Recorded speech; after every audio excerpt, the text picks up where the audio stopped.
Hi, everyone, and welcome to another interview for Leadership Unscripted. I'm your host, Liliana Rojas, and today I'm excited and grateful to welcome Sophia To. Hi, Lily. Sophia, hi. Sophia, you're a powerhouse in both finance and leadership with a remarkable career that spans over 2 decades, from serving as CFO for a multi-billion dollar business unit to leading finance teams at Procter& Gamble. You have navigated complex global organizations with vision and precision. Today, as an executive coach and leadership trainer, you draw on this deep experience to empower leaders at every level. You also serve as the board chair of Mothers Against Drunk Driving and hold multiple professional certifications. Your journey is a testament to purposeful leadership and meaningful impact, and I am so honored to have you with us today. Thank you, Sophia. Thank you. Hi, Ileana. Thank you for inviting me. Awesome. Well, let's get going. This You're one of the co-authors of our Leadership Unscripted book, and I would love to learn from you. What compelled you to contribute your leadership journey to this book, and what made this the right time to share it? Yeah. So I have never really kept a bucket list because I've always found that life, or perhaps the universe, has much better imagination than my own of unfolding than anything that I could plan. But as I reflect on over 30 years of leadership, from the time I ran a Chinese restaurant to leading in corporate settings to coaching executives and leading in nonprofits now, I do see a common thread. While I often go with the flow in my life, I was anchored by a set of core values, an inner compass, and a strong work ethic. That foundation helped me to flex, to adapt, and navigate change with purpose. Now felt like the right time to pause, reflect, and share some of the lessons that I have learned along the way with the hope that it might serve and inspire others on their own path.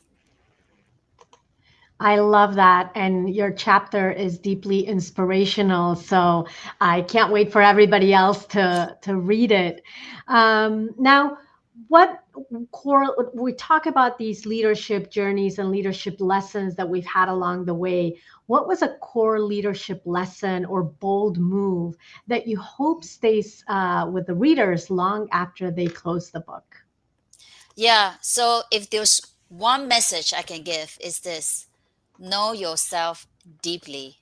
Know what matters to you, what you're gifted in, and what you truly want, not just in your career, but in your life.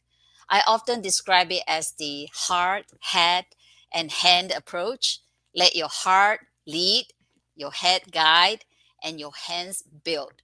That alignment transforms knowing into doing and doing into becoming. It's how leadership becomes not just a role, but a way of being. Wow, there's like so many gems right there, like drama, like phrases by Sophia Todd. Beautiful, beautiful. Was there a defining moment in your journey that you believe shaped your leadership voice or coaching philosophy? Yeah, there wasn't like a one lightning bolt moment, like a aha moment. It was more an unfolding over time. As the oldest of six and the eldest among 52 cousins, I have a big family. I've been mentoring and coaching since I was a young person. So later, as a team leader and executive, I realized something powerful through countless conversations. People want to do their best and be their best. That belief for me that people are naturally resourceful, creative, and full of potential has deeply shaped my coaching and leadership philosophy. I believe great leadership creates the environment for others to rise, not just for the paycheck or title, but because they feel seen, valued, and inspired to thrive. I love that. Definitely. And I think you talk about something that leads me to, which is a great segue to the next question, which in this environment today and always, but especially today with everything that's happening, what do you believe today's leaders need to unlearn to lead more powerfully and authentically? Yeah. So we got to unlearn the old paradigm of command and control.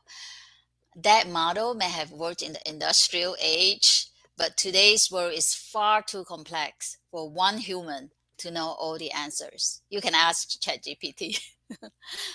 Rigid control gives the illusion of safety, but it stifles creativity, growth, and shared ownership. When leaders let go of that need to control everything, they create space for fresh thinking, diverse perspectives, and collective brilliance to emerge. And because that's where the magic happens. I love that. So, so important. Um, so, how do you hope this book contributes to a broader conversation about leadership in today's evolving world? Yeah, I really hope this book invites leaders to think more holistically, beginning with themselves. My journey as someone born and raised in Malaysia with Chinese heritage, later moving to the US for college, and then building a career in Western corporate culture, gave me a front row seat to the power of intersectionality. My leadership has been shaped by values drawn from Taoism, Confucianism, Buddhism, Christianity, and Western business thinking.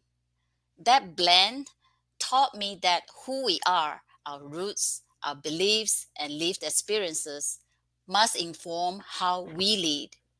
When we lead from an integrated place, we don't just drive results, we help people thrive. That's why I say illuminated leadership leads to fulfilled life. Yes, we can have it all. Because leadership, when done with intention and humanity and purpose, is about more than just work. It's about creating a better world for ourselves and those we serve.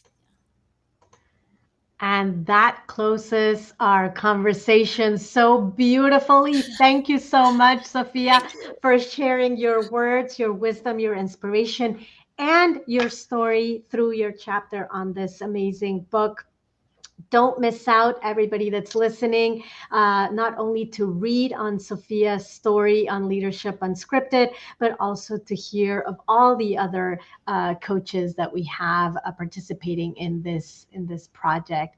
Thank you so much, Sophia, for being here with us today. Thank you. And follow us and connect with us. And hear more stories of Leadership Unscripted. I hope you have a wonderful day wherever in the world you are. Have a good one, everybody.